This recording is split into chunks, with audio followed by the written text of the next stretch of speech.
Sam's Club is opening a new design thinking studio. According to Chain Storage, the company is opening a 37,000 square foot design thinking studio called Clubhouse on the Sam's Club's corporate campus in summer of 2024. That was 3 Cs in a row, and first announced in 2022. The studio, when completed, will serve as an innovation engine where the retailer will test products and design new, enhanced experiences for customers and associates. Quote, I'm proud that Sam's Club stands out among retailers deploying the latest technologies, making members and associates' lives more convenient and meaningful. Todd Gunner, interim chief product officer at Sam's Club, said in a corporate blog post. He went on to say, when you take the art of retailing and you keep it people led and tech powered, that's where the magic happens. It's powerful when you get the balance right. End quote. And Yes. if you remember, I think this was on our show with A&M just last month. It was. Or recently, within the last couple months anyway, we poo-pooed innovation centers with them on a recent show. Does the fact that Sam's Club is doing it make you think any differently about this latest innovation effort? I feel kind of bad, Chris. I feel like we're dogging on Target and Sam's Club today, which are Are you? I don't know that I'm dogging on Sam's Club. You might be, but I don't think I am. I am, well, I'm, I already teased it, but I'm a big believer in the old adage, if it ain't broke, don't fix it. This is something again where it's like I would like to talk to the team at Sam's Club to learn more about why they made this decision. Why they thought they needed it. That's a good question. What wasn't working with the previous method? What are they hoping to do in a separate environment, removed from the actual customers in the store that they couldn't do or they couldn't test in real life in front of real customers?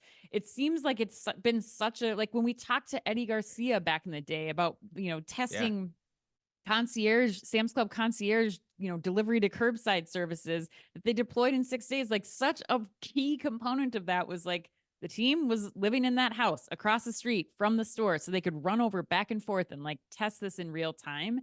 And so I guess I just am very curious, like, why are we going away from that? And most importantly, like Sam's Club's team is brilliant. The product team is brilliant. And I worry that when you put them in a separate innovation center that's now labeled innovation, not like actual product deployment in store, that the funds and resources for those teams could disappear really quickly. You and I know that this can happen in an innovation center. So yes, Exhibit A and Exhibit A. Those are my concerns. Sam's Club is really smart. It's a bunch of really smart people though. So I feel like there's got to be a reason behind it. I just need to know more. Wow. That was a hell of a good answer, Ann. Wow.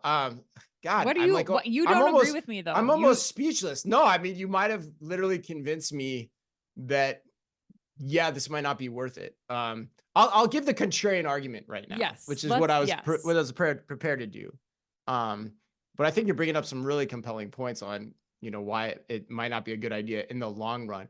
And I want to preface this by saying, I firmly believe and have written this multiple times that in Forbes, that Sam's Club is the most innovative grocery in America, not named Amazon.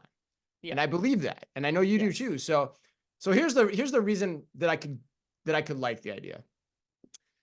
There is an element of prototyping before the prototyping, and by that, I mean, you need a space to prototype before you prototype in store.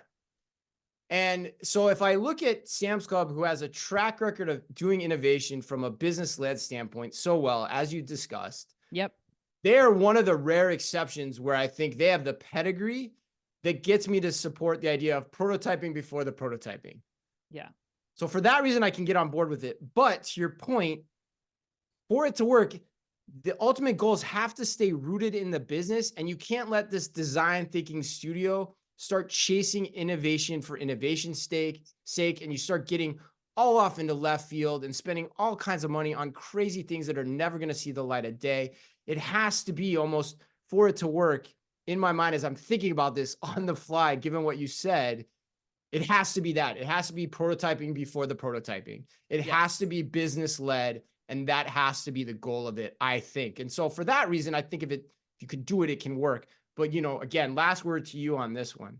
I mean, I'll just say this. A 37,000 square foot building is a giant number on the line item. Okay. And that is That's a giant light item in the budget. Yes. Right. Yeah. It's like, it's just a major concern for me that stuff like the brilliance of these teams that they're creating could get cut in one foul swoop. And yes, they know how to go back to it. They know how to be agile and make it work. But it's just like, how much distraction is there from both a cost standpoint and from the teams and resources? But we will talk to Sam's Club, I'm sure, in no time and get more information. 100%. Yeah, we're gonna have to get Mr. Garner on the show with us. You know, we've had two predecessors on the show with us, and no doubt they're listening too. And I can't wait to hear the feedback. But I thought that was a very well handled conversation that we had about a move that they're making. So great job.